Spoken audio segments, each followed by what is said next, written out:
Hi everyone. I'm getting out your chapters ahead of time because what I'm hoping is that the first test we took, lecture test number 3, would have been the one you would have taken as soon as we came back from spring break, and we've gotten that one out of the way. We've gotten the test for lab that you would have taken right after spring break up. And I want everyone to get those tests out of the way as quickly as possible and to move on studying for the next test, which in late March, I got up videos for chapters 10 and 11, which I know the visual wasn't great, but it was doable. And then immediately after that, I got up some better visual videos on that. So we've gotten that problem solved. So you guys should we're all stuck at home. We're not supposed to be going anywhere. I mean, I know that there's other classes you're trying to take online. I know moving to online is difficult. I also know a lot of you have children that are home and other responsibilities, and I know this is hard, but we've got to be spending as much time as humanly possible to get caught up. So all the videos for chapters 9, 10, and 11 are up. They've been up. You can watch them, pause them, fill out your study guides, and then start studying your study guides. Get someone in your home, your partner, or whomever that may be in the house with you to help you study. You guys can get together over the phone with FaceTime or do Zoom and get several of your lab partners together and start studying, having study groups. I'm going to give 110%. The entire BIPSI faculty and staff are going to give 110% to getting you guys through this semester, as difficult as it is on all of us. But you are going to need to do your part, which means you're going to have to use all this boring time that we have at home doing nothing, studying, okay? So you should have already read and filled out your study guides for chapters 9, 10, and 11, and get ready to take that test, okay? I'm going to extend the time from 40 minutes to 60 minutes, okay?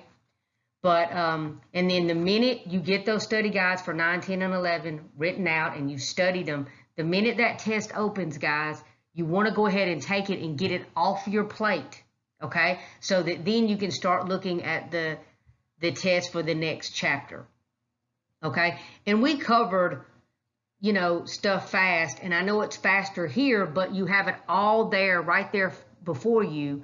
You're trapped at home, you have a lot of time to study, so make sure you're pausing these, filling out your study guides. The minute you can open that test and you feel like you've studied good enough to take it so that you can move on to the next one. So this is starting the information on our next test, which will be on chapters 13, 14, 15, and of course our listings, which will be lecture test number 5, okay? So I'm getting these out here for those people who really are, have more time or really spending a lot of time on the school. Just remember, guys, this is a short amount of pain that we're all having to go through to get something we really want, which is getting your phlebotomy certificate and finishing up. So these are our learning objectives for chapter 13 on pediatric and geriatric procedures.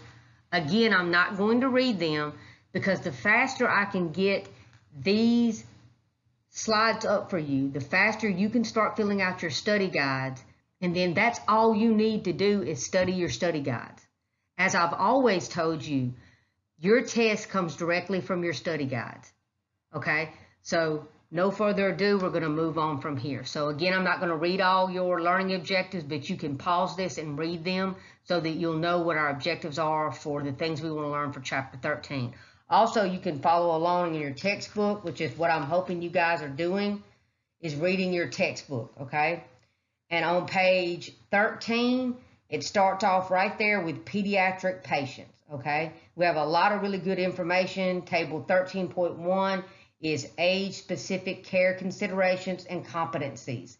It talks about ages from 0 to 6, their fears and concerns, ways you can communicate with them, ways you can comfort them, safety guidelines dealing with people of that age, and then parent behavior, also for 6 to 12 months, okay? A lot of really, really good information in your textbook. It goes over table 13.1 also goes on over to page 426 in your textbook, and it goes from ages 1 to 3 all the way down to 13 to 17. Okay, so make sure you're using your textbook. It has valuable information that will help you not only pass this test, but your final, plus being able to take ALHT 211 to sit for your registry exam when you're out there doing your clinicals and when you're out there going to work to be the best professional phlebotomist you can be. And as I talked about, age-specific care considerations, not only do we have these highlighted in here, but they're also in your textbook, okay? And we know 0 to 6 months, the thing that we really need to make sure we understand is they are totally dependent on adults, okay? And also that you want to, don't leave any of your supplies on the bed, okay? Because you don't want these kids, everything they pick up, what? They put in their mouth, right? And you want to encourage parents to cuddle and hold their baby, all right, while this is going on. There's also, highlighted here is different considerations for children 6 to 12 months.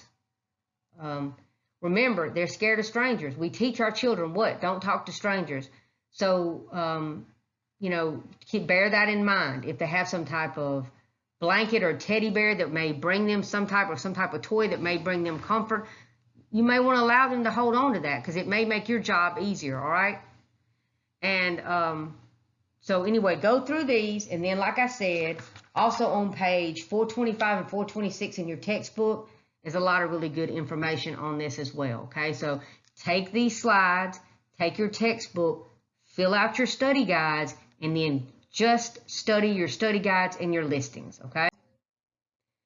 Again, here we're going through still all of these age-specific care considerations dealing with children. And highlighted in blue, you see certain things that you really want to take into consideration. That ages 1 to 3, they're very self-centered. They're now becoming scared of being injured. They've fallen now a few times. They know what it feels like to scrape their knee or to hurt themselves. And they also enjoy pretending and role playing, which you can be able to use that to your benefit.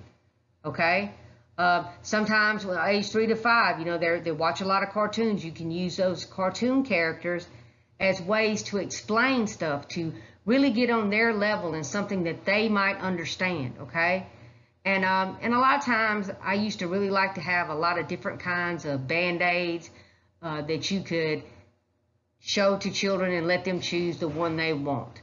Also remember though, children under that age, we really want to avoid Band-Aids because they may put those things in their mouth and we don't want, it's a choking hazard, right? And we don't want any of that to happen. We're still moving through age considerations for all the year ages that we can. And like I said, all this information is lined out for you in your textbook as well. So again, I know these are trying times and this is a lot of information coming at you at one time, but guys, you get this, okay? And again, my tests come from my study guides. Y'all know that already, okay? You've taken 3 different lectures tests from me already, and you know it comes directly from those study guides. So if you read your textbook, watch these videos, use these videos, pause them, fill out your study guides, immediately turn to studying those study guides over and over until you memorize that information and it is bedded in your mind and you understand it, you will pass these tests, okay?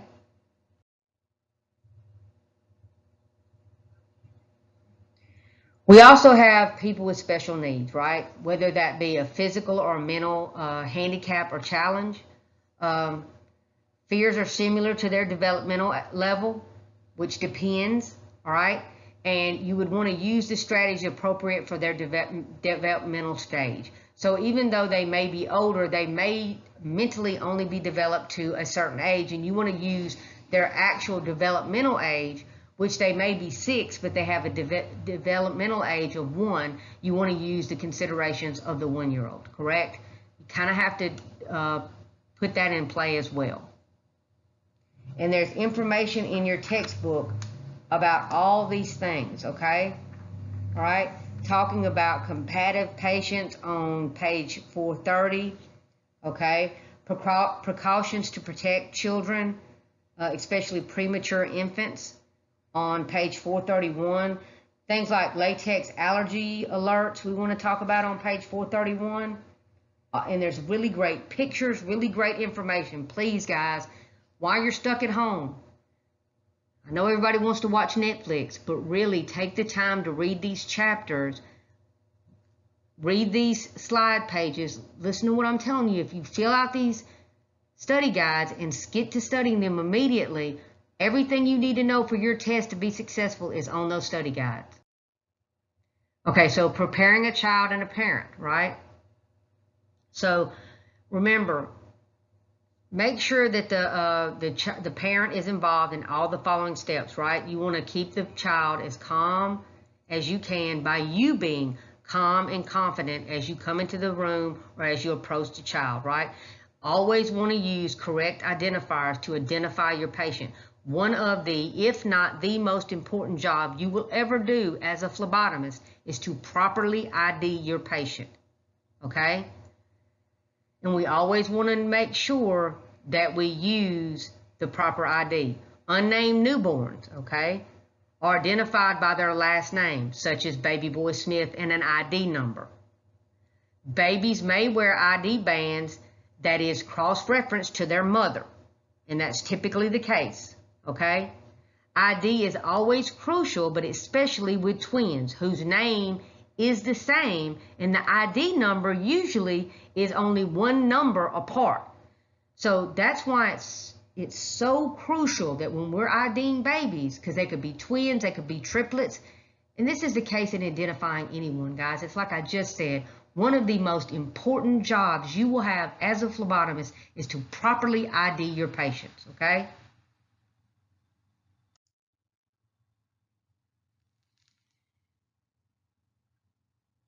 You also want to talk to your parent. Some children are more scared and they grow up to be adults that are still have a phobia with needles.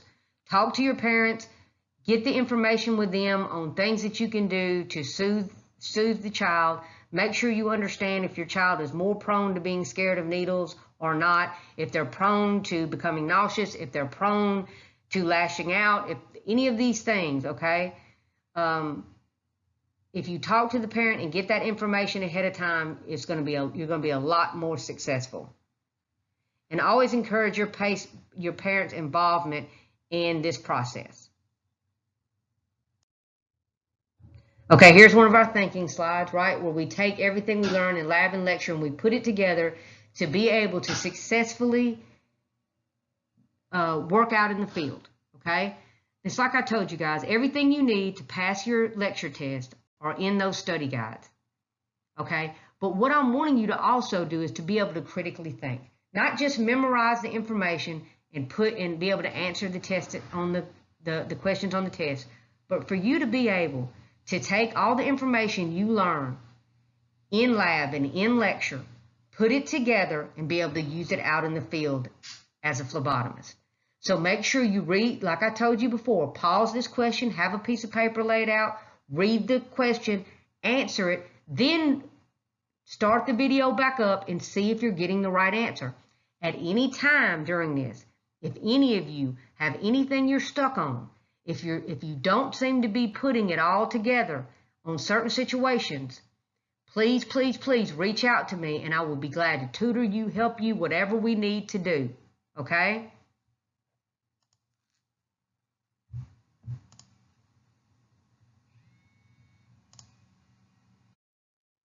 So, psychological response to needles and pain, okay?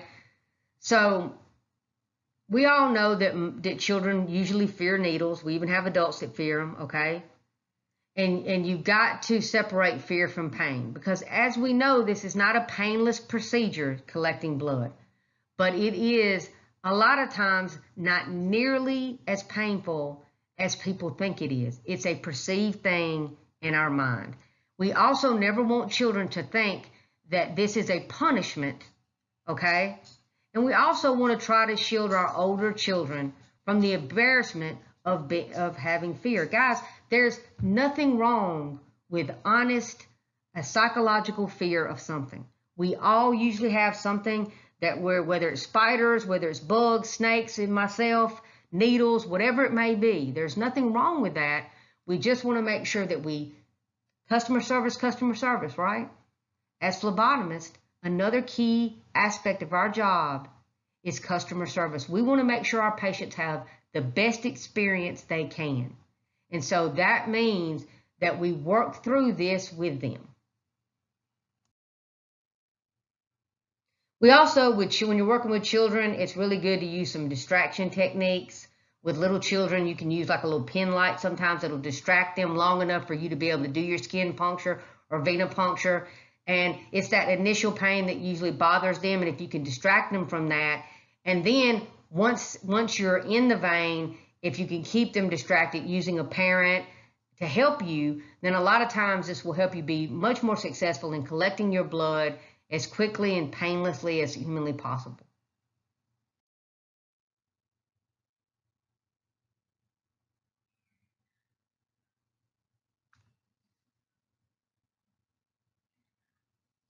So make sure that if you're going into the patient's room, you want to take the room location into consideration. Also, you know, it can be upsetting to a roommate that's in that room with them if there's another child in there. So always take all that kind of stuff into consideration when you're performing your venipuncture. Also, make sure you kind of prepare your phlebotomy equipment prior to entering the child's room.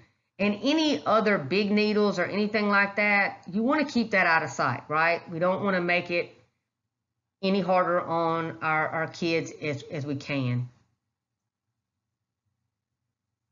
Make sure also, if you need to put on goggles or anything like that, try to make sure you get in, the child sees you normally, if possible, before you put your goggles on. Also, we want to do a lot of younger children. It's really good to praise them for how brave they were to go through the procedure and offer them some kind of reward, whether it be a colorful bandage, a sticker, or something like that. Be careful with the lollipops and candy, as some parents may not want their child to have that type of thing, and you really wouldn't want to mention it in front of the child. You might want to ask the parent out of earshot of the child, so that if they tell you no, now the parent doesn't look like the bad guy. So positions for restraining a child, okay? 2 preferred methods of restraining a child to immobilize the arm, right? A vertical position, and the child is held in the parent's lap. And then there's a horizontal or supine position where the child lies supine with the healthcare worker on one side and a parent leaning firmly over near the arms and body while holding the opposite extending arm. You just try to find the best positions that offers the maximum amount of safety for both the child and the phlebotomist, to make sure that we don't harm the child, but that we secure them well enough to be able to obtain the blood from them without causing too much emotional stress as humanly possible. Combative patients, okay? They can be kickers and screamers, okay? And if you'll look on page 430, it talks about that children can become uncooperative. Even after all the proper steps have been followed to gain their cooperation, they may become combative, kicking and thrashing. Because sharps are involved in blood collection, the healthcare worker must be certain that the procedure can be performed safely. Using force to the point of potential physical injury is unethical and unprofessional. If a parent or guardian is available and willing to assist, the procedure may be performed quickly and without injury. Otherwise, other healthcare workers can assist with the uncooperative child by immobilizing him or her to protect the healthcare worker and patient from injury during the blood collection. However, if at all possible, avoid forceful restraining unless it is needed to protect the patient and yourself. If the risk of injury to the child or the healthcare worker is high, the blood collection attempt should be discontinued and the nurse or physician should be notified. In such instances, alternative coping measures or pharmacological interventions may be necessary prior to the next attempt. This is very important when dealing with children. So here's another one of our situations that we want to be able to analyze. Again, take all the information you learn from lab and lecture, be able to put it together and be a successful phlebotomist in the field. So not only do I want you to listen to these lectures, read your textbook, and fill out your study guides, then immediately begin to study your study guides, because there's a lot of information out there as a healthcare worker you need to put to memory. It needs to be memorized, like the order of draw, like the color of the order of draw, what color top tube things go in, what side in the lab they go to. Those things, you need to do them over and over and over again. That's how we put it to memory, okay? But also, you need to learn this stuff so that you can put it together and learn it out in the field.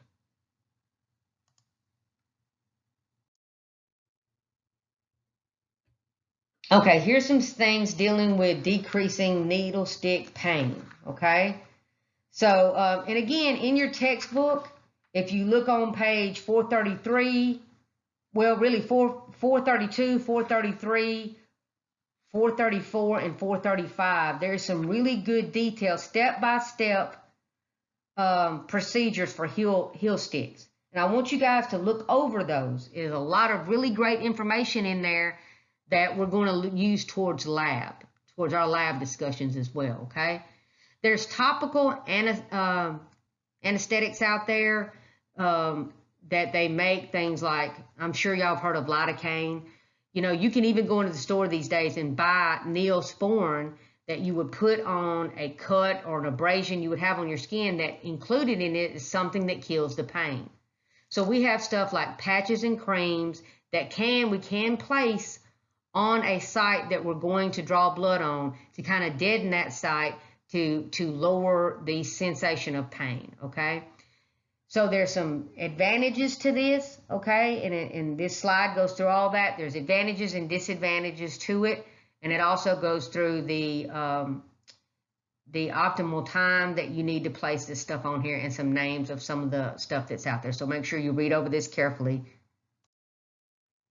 Then there's oral sucrose, right? Which is sucrose is a sugar. The studies have found that it's very effective in reducing pain and the crying time for an infant up to 6 months of age. So the literature states that a 25% solution can be prepared by mixing 4 tablespoons of water with 1 teaspoon of sugar, and it can be administered by an oral syringe dropper or nipple or on a pacifier, okay? A sucrose nipple is given about 2 minutes before the heel stick and lasts about 5 minutes. There's information in your textbook on this as well. Again, precautions to protect the child, right? We want to make sure we go through all these precautions that we have out there that we can use for our patients. And again, on page 431 of your textbook, there's a whole section on both oral sucrose at the top of page 431. Right under that, precautions to protect the child. Also dealing with latex allergies, okay? So make sure you go over all this. And as you know, in hospital settings, as in our lab settings, we have latex-free gloves, latex-free tourniquets, and all these things need to be used when dealing with patients. Also, we want to look at proper PPE that must be worn when entering our patients' rooms. Here's another one of our slides that we analyze a certain situation so we can make sure that we're putting all this stuff together so that we can use it out in the field. Again, you guys, get out a piece of paper, pause these slides, write down, make sure you're getting it, because if you're not, please, please, please, I know all this stuff is moving fast, but please reach out to me so that I can help you, because I want you guys to be successful and get through this class, okay? And remember, my tests come directly from my study guides. So if you go through these slides, fill out your study guides, and read your chapter, you will do good on these slides. And remember, we're all trapped at home, okay? A lot of us can't work. This is the prime time to be able to do this. Now, I do know there's some of you out there that are working, and I know that makes it harder for you, just like I know there's a lot of you that your children are home with you. But remember, when we were in class, we would go over, chapters in class just like this. You would fill out your study guides in class. So now that you're not in class, use that time to do this and then study what you're going over. Study those study guides and listings, okay?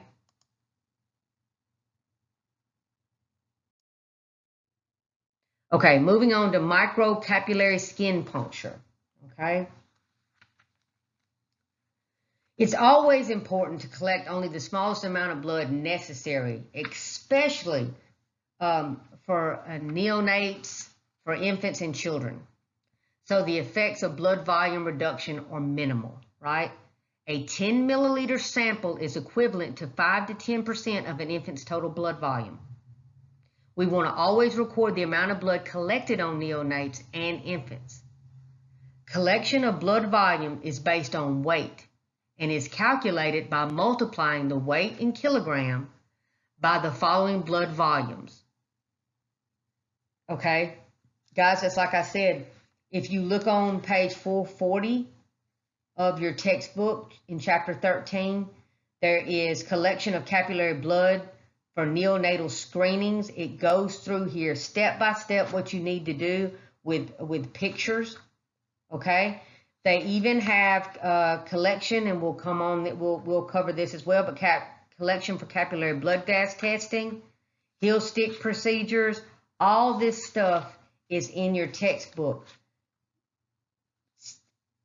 Section by section, it lines every bit of this out there too. So if you're reading these chapters and going over these slides and filling out those study guides, you will be successful.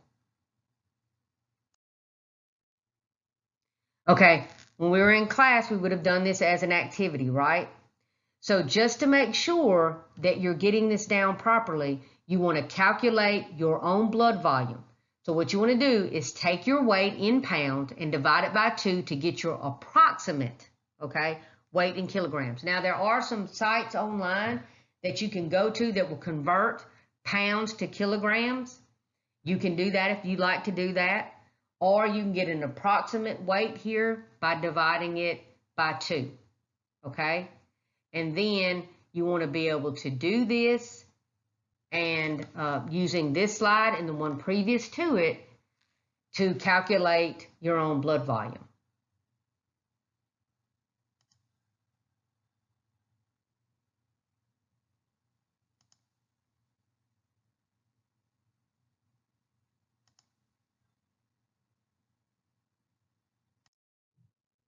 Skin punctures.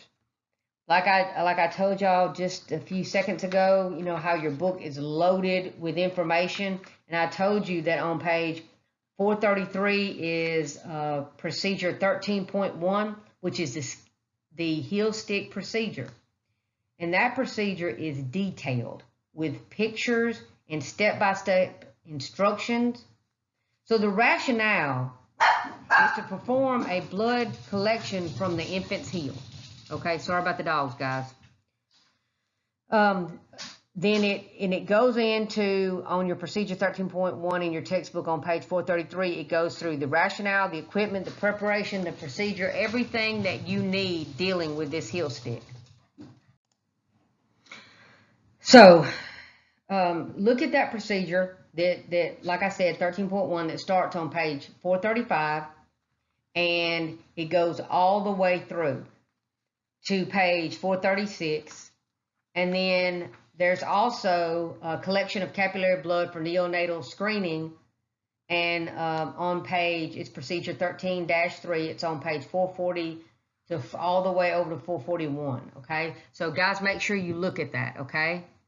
And we've talked about this in lab and lecture, and the picture shows this, just with the finger, okay? Just with when we're doing skin punctures on the finger. You never want to go right there in the center, right?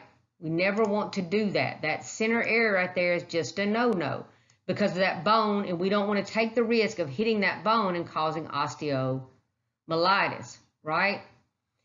So what we need to do is what we do is we try to go in these areas, right here that's highlighted, either area down here in the fleshy part, right, of that heel, and we stick the heel with less than 2 millimeters deep. So the heel incision should be less than 2 millimeters deep on a child. And of course, we always want to warm that, right? We want to warm that child's heel and make sure it's warm, because we get 7 times more blood from an area that's warm. Now, once the child starts walking, then we move to finger sticks, okay? Same thing with the finger stick. We don't stick in the center because we don't want to run the risk of hitting that bone and causing osteomyelitis. So again, this procedure 13.1, the heel stick procedure, which it goes step by step, right?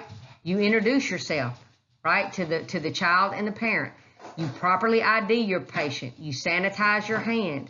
You warm the site, right? And we go wipe that first drop away. Remember, it's less than 2 millimeters of a stick, okay? So make sure you go through this. And like I said, there's a companion procedure of 13.1 with detailed photos and the procedure step by step in your textbook. So there's some complications associated with heel sticks.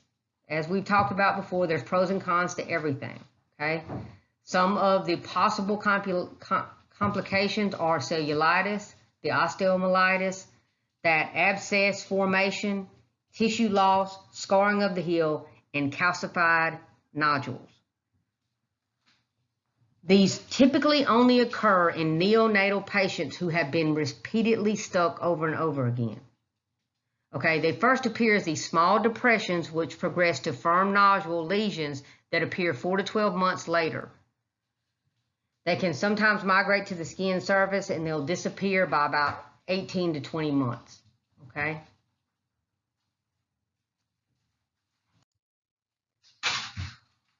Use of adhesive bandages over skin puncture site is not recommended for children 2 years or younger, right? Because we know that they can then end up putting that in their mouth and swallowing it or aspirating it, right? We always want to be very careful of infant skin because it is much more delicate than ours. Okay, then moving on to capillary blood gases. Okay, so if you will look on page 437 in your textbook, procedure 13-2, collection for capillary blood gas testing. It goes through the rationale, the equipment, the preparation, the procedure. It has photos, everything, right? Even the cleanup that is done afterwards. So blood gas testing, arterial blood is the specimen of choice, right? That's what we want to get. And blood gas testing is for the pH, O2, and CO2, right? However, capillary blood is collected from infants and small children since it is safer, okay? But skin puncture blood is less desirable because it is temporarily exposed to room air, allowing for exchange of gases, oxygen, and carbon dioxide. Air exposure when you're collecting capillary blood gases must be minimized to avoid falsely elevated blood oxygen levels, okay? And pre-warming the heel is essential for the capillary blood gas analysis. So make sure you go through this, and you got to understand that this specimen must be collected with no air bubbles because those can distort the values obtained from the specimen, okay? And we remember we use that Nadelson tube, right? And we have the little metal wire that we stick inside of it. We have 2 plastic caps for either end of the tube. Then you take the magnet, and on the outside of the tube, we move that little metal filling back and forth inside the tube to mix the anticoagulant with the blood inside the tube. And you want to try to get that blood into that tube as quickly as humanly possible to minimize air exposure.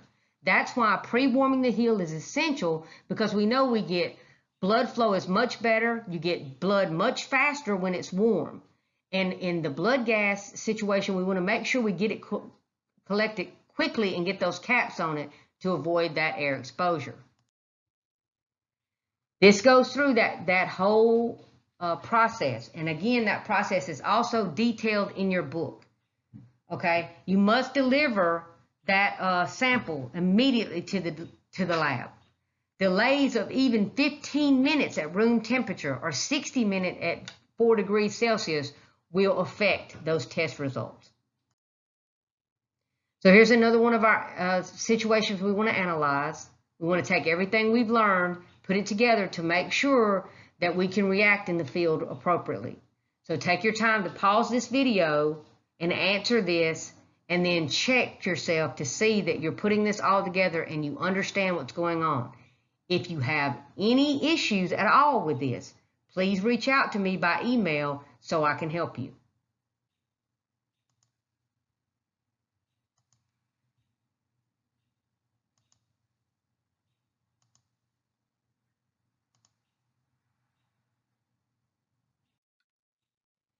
Following through with the neonatal screening, and again, guys, like I said, I'm going to detail this information in here to help you fill out your study guides, because what you need to do is read your book as well, though, because on page 440 and 441 of your textbook, it details the neonatal screening, okay? We know that in the U.S., newborns are routinely screened for a variety of metabolic and genetic defects by analysis of blood collected on a special filter paper. And you see it right there in that picture above. It's in your textbook as well on page 441. And y'all have actually had hands-on. You've touched these. You saw them in the classroom before, okay? So we know that this is PKU testing that we're seeing it up there. And we know that blood spot testing is performed before the newborn is 72 hours old. If the specimen is collected before 24 hours due to early discharge from the hospital, a second specimen must be collected before 2 weeks of age. Filter paper specimens must be obtained prior to any blood transfusion for valid test results.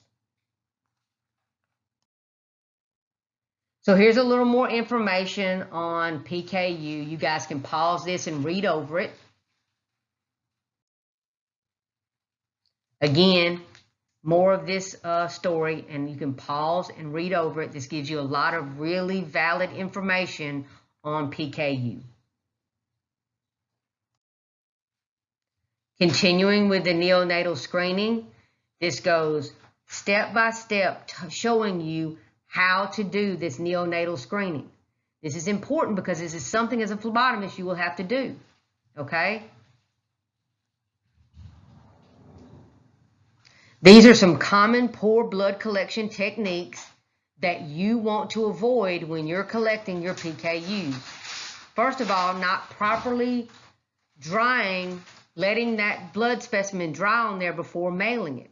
You want to make sure when you collect it, you put it over to the side and let that blood dry on that filter paper completely. Don't stack one on top of it. Don't put anything else on top of it, okay? The circles, if they're not completely saturated with blood, it's like when we're kids and we're coloring. You want to color inside the lines, but you want that entire circle colored in red, okay? Contamination of the filter paper circles. If you have lotion on your hands or alcohol on your hands, or your hands are wet, or there's something on your hands that get onto that filter paper and contaminate those circles, you want to avoid that at all costs.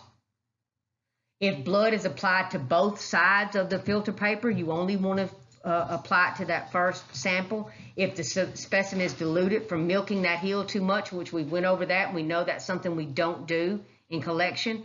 And if the alcohol that you put on the heel was not properly allowed to dry. So then, talking about finger sticks on children, you must use a pediatric skin puncture device for children which should not exceed 2.0 millimeters in length in small children. Okay, venipuncture on children. There's this is detailed information on this slide, and you also have in your textbook, it talks about on page 443, starting on page 443, actually on page 442, it talks about finger sticks on children, and then it starts talking about venipunctures on children, and then it continues on page 443 and throughout, okay? Venipuncture on children is used when large quantities of blood are needed for sampling. If a venipuncture is needed on a child younger than 1 year of age, the phlebotomist should consult with the physician or follow institutional policies. As we've spoken about this before, each healthcare facility will have its policy and procedure manuals dealing with what needs to be done, right? And we understand that children less than 2 years of age, the site should be limited to superficial veins, okay? Other sites used include the medial wrist, dorsal foot, the scalp, and the medial ankle. Always check hospital policies and procedures before using any foot or ankle veins. You always want to avoid deep veins in children with hemophilia or other bleeding disorders. Equipment of choice on a small child is always a winged infusion set or butterfly. The procedure is similar to that of adults, but also includes preparation of the child and parent, which we went over earlier, restraining of the child, and use of special pediatric size needles or winged infusion sets. Please make sure you read through all the stuff dealing with venipuncture of children here and in your textbook. Now, scalp vein venipuncture. Okay, scalp veins are used on infants when other veins are difficult or undesirable. Okay? And like I said, guys, make sure you look through your textbook. There is a lot of very good information that you can get from this chapter in the book. Okay? But dealing with these scalp veins, okay, additional equipment required for a scalp vein procedure would include a disposable razor so you could shave the area right there where that vein would be located at, a large flat rubber band that we would use as a tourniquet, and a 23 gauge winged infusion set, right? So you would shave the scalp if veins not visible through the hair. A large flat rubber band with gauze is placed around the head as a tourniquet, then released when the vein is located. You disinfect scalp with iodine, chlorhexidine, or alcohol, and you allow all to dry. You reapply the rubber band tourniquet, remove the needle, and apply the sterile gauze. Once you've collected the blood, remove iodine or hexachlorodyne with water to prevent absorption through the scalp.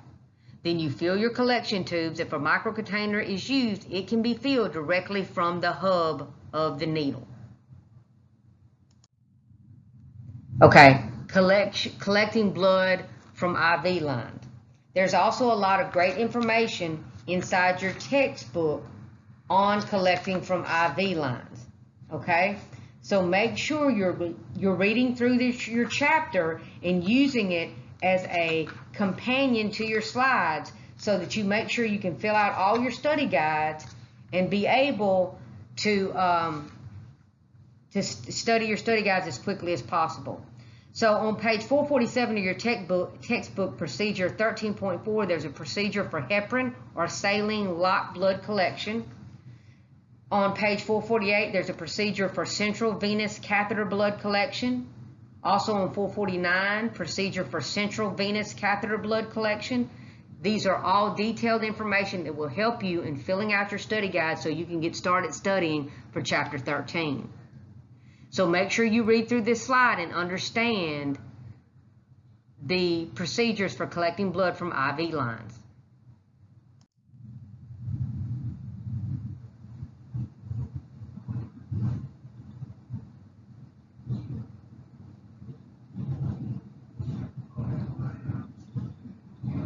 Remember, the test that can be done from these lines sometimes is limited, and specialized training courses are often required of phlebotomists who would possibly be drawing from these lines. A lot of times, you're not allowed to draw from them, and a nurse or a specialized trained person would be responsible for drawing the blood from these lines.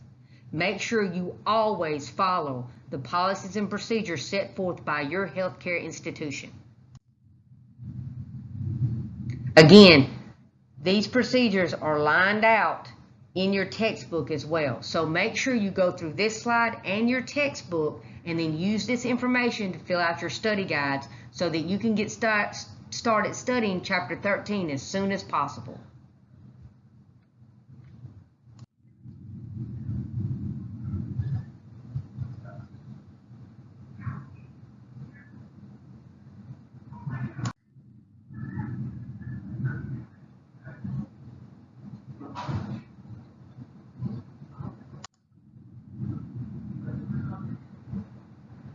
So here's one of our slides just to see if we're starting to memorize this stuff and put it in our mind so that then we can use it when needed. So make sure, so when withdrawing blood from a CVC, how many syringes will you need? 3. And then you want to know what is in each one of them. The first one was the saline to flush the line. Your second one is for discard. And your third one is for collecting your blood. So dorsal hand technique. So this is a technique for drawing out of the dorsal hand. And if you will remember, guys, when I was talking to you earlier when we were talking about the scalp, I said you can collect into your micro container directly from your hub. This is what I'm talking about. You can take this needle, as you see right here, okay? And this is the hub. This little section right here is your hub, right? So if you have this into a dorsal vein on the hand, or if you had it in a vein on the scalp, the blood would come in through the needle and it would drip out down here at the end at the hub, and it could drip directly into your micro container. Okay, so that's true of doing it on the dorsal hand, and it's the same as doing it on your scalp. You can do it that way. Okay, so you want to make sure that the dorsal hand technique is appropriate for neonates and infants younger than 2 years old.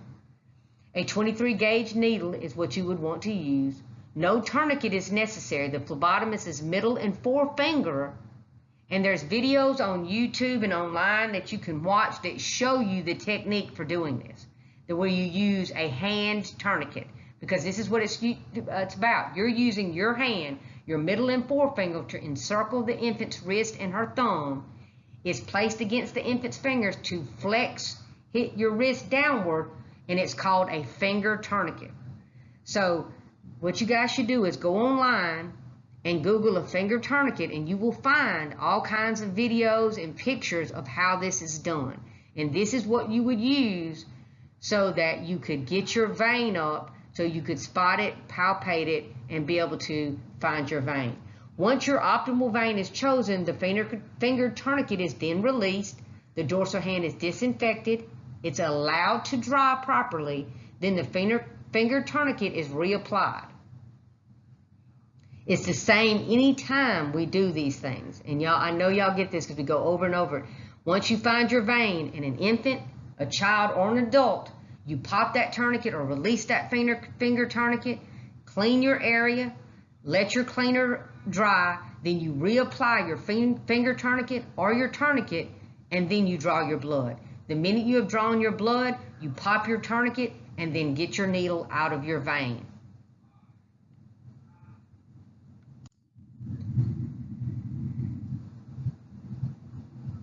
So here's the rest of that procedure, right? Including the part of maintaining pressure for 2 to 3 minutes. You want to make sure that bleeding has stopped. And remember, the dorsal hand vein venipuncture has several advantages over the heel puncture. It is less stressful, there is less dilution of blood with tissue fluid and less hemolysis, and fewer punctures are required. So you want to give 6 pediatric procedures and tell the age each procedure is performed. So we need to put this to memory. Your heel sticks are for people under the age of 1 year old. Your finger sticks is over 1 year old. Once they start walking, you don't want to do heel sticks any longer. Scalp and vein venipuncture is for under 1 year when you can't get it any other way and it's necessary. The antecubital fossa of the arm is for any age. The dorsal hand is under 2 years, okay? And neonatal screening is done 24 to 72 hours after birth.